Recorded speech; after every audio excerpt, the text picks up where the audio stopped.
नमस्कार भाइयों, ये है मेरा चौथा ब्लॉग। तो आज चीनी के भाव काफ़ी बढ़ चुके हैं। सब दुकानदारों को ये जानकारी पता रहना चाहिए और ग्राहकों को ये जानकारी देना चाहते हैं कि आज चीनी के भाव बढ़ चुके हैं। चीनी हो गई है 50 रुपये किलो। तो हमने अभी कुछ काम नहीं किया है दुकान में। मैंने बताया था जैसे परसों की वीडियो में कुछ काम करना है दुकान में, कुछ सामान भी लाना है। तो कल मैं 900 रुपये का सामान लाया, वो दिखाता हूँ आपके लिए और उसमें ये बताता हूँ कितना मार्जिन पड़ेगा मुझे उसमें। तो मैंने बर्फ़ी के डिब्बे लिए, बर्फ़ी का डब्बा वही वाला लिया आंचल का। एक लिया गुजिया का डब्बा, पहले नहीं हुआ करता था, देख लेना आपको 2 डब्बा हुआ है। देखो दोनों आधे आधे खाली हो गए।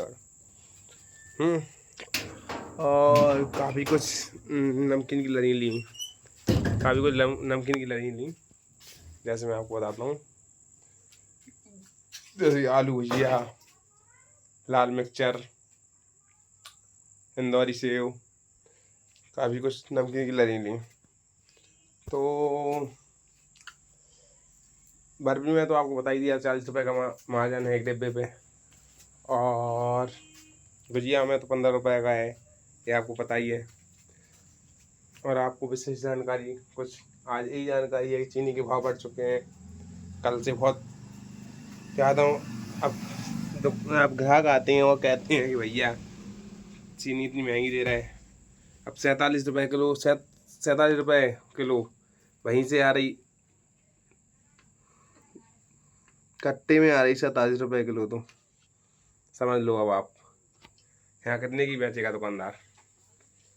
तो अब मैं आपको एक बात समझाना चाहता हूँ कि सामान प्रत्येक दुकानदार को ध्यान देना चाहिए कि सामान कैसे लें और कैसे नहीं। मैं बता रहा आपको कैसे लें सामान, इस पर ही वीडियो बनाना चाहता हूँ आज मैं कि सामान कैसे लें। सामान बहुत से दुकानदार परेशान रहते हैं कि सामान कैसे लें हम, और उधारी हो जाती तो कम रुपए बचते हैं, तो सामान की पूर्ति कैसे करें। यही विशेष जानकारी यही है आज मेरे पास। तो इसमें यही जानकारी है कि आप सामान जैसे आपके यहाँ आपकी दुकान पे देने आते होंगे सामान, प्रत्येक दुकान पे गांव में भी देने आने लगे अब तो, प्रत्येक दुकान पे 4-5 आते देने सामान, ठीक है, 4-5 आते देने सामान। तो उनको ये फिक्स रखो कि आपको हम 7 दिनों में रुपए देंगे, आप सामान दे जाना हमारे लिए, ठीक है। उनका ये फिक्स रखो। तो आधे पैसे रोक के रखो, आधे पैसे रोक के रखो, उसके आधे पैसे उसको नकद दो, ठीक है। ऐसे आपका क्या होगा कि इससे आपका क्या होगा कि आपके जो आपको प्रॉफिट होगा वो तो अलग है। उसके रुपए 7 दिन में देने, वो 7 दिन में माल निकल जाएगा, उसका प्रॉफिट आपके पास होगा और उसका माल के रुपए पहुंच जाएंगे। तो आपको क्या होगा, इसमें सामान की पूर्ति होती जाएगी।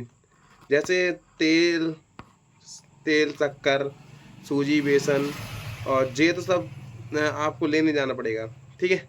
लेकिन ये सब सामान दे के जाएगा वो बर्फ़ी और मंजन, ब्रोस, गूंजा, ये सब सामान आपको दे के जाएगा वो।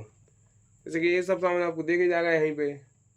जैसे आपको 10 रुपये में तेल चाहिए, 20 रुपये में तेल चाहिए, तो यहीं भी मिल जाते हैं वो। पेन चाहिए, रजिस्टर चाहिए 10 रुपये में, टैप का डिब्बा चाहिए, ठीक है, और नमकीन की लड़ी चाहिए, ये सब यहीं पे दे जाता है, ठीक है।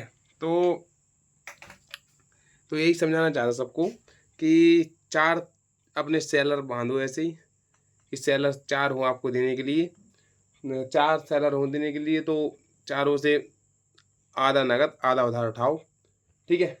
इससे क्या है, आपकी दुकान की पूर्ति हो जाएगी और उधारी की पूर्ति हो जाएगी, दोनों की पूर्ति हो जाएगी, ठीक है।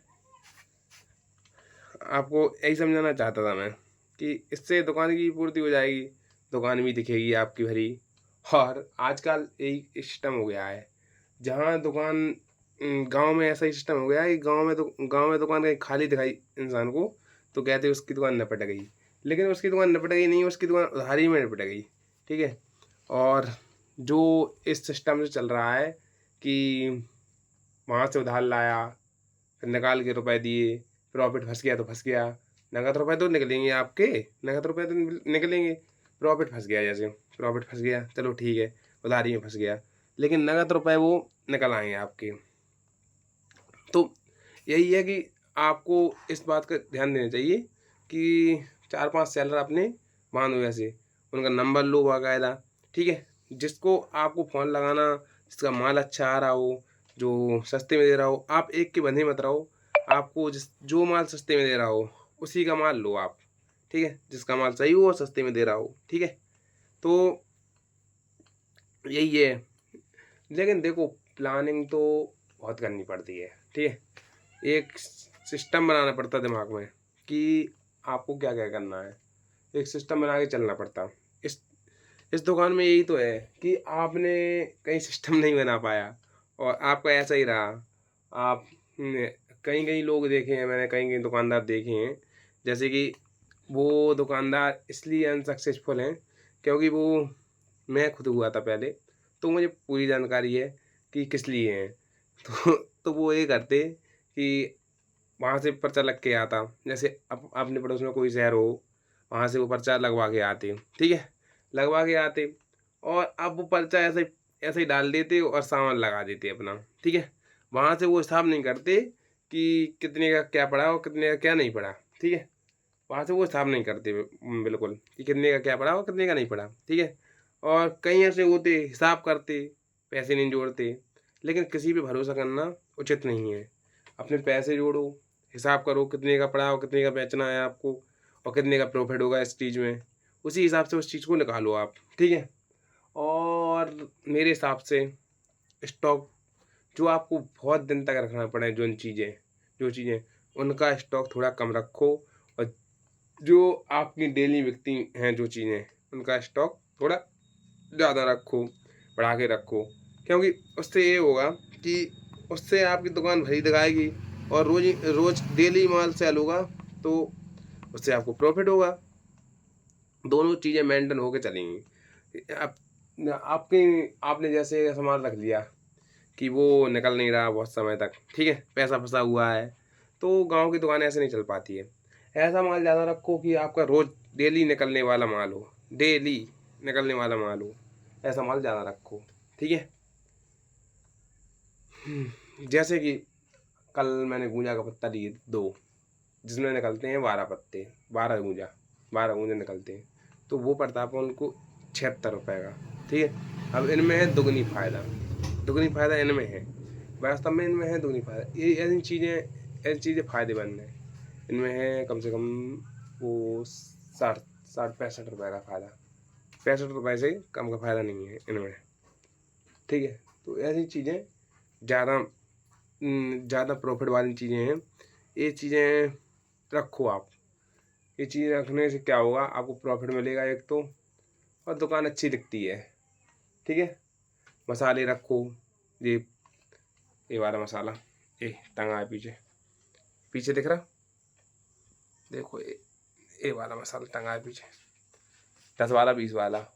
और पिसे में रखो मसाले, देखो मेरे रखे 10 वाले, और दिखाता हूँ।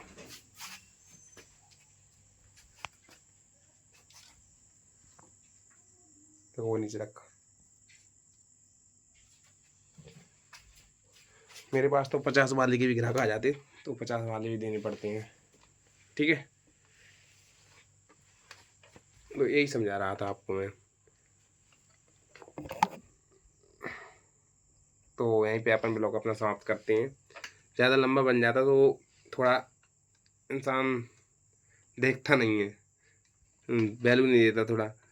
लेकिन लंबा बनाना भी ज़रूरी है। जो लंबा बनाने की चीज़ें हैं वो लंबा बनेगा ब्लॉग, और जो जब ऐसे नॉर्मल बनाना हो तब ऐसा ही बना दो।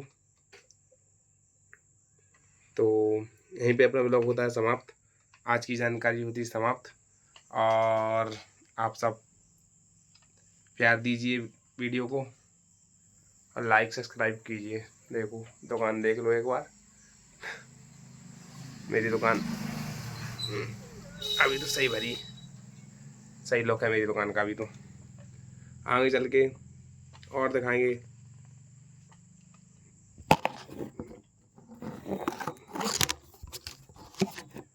यहीं पे सब भाइयों को राम राम।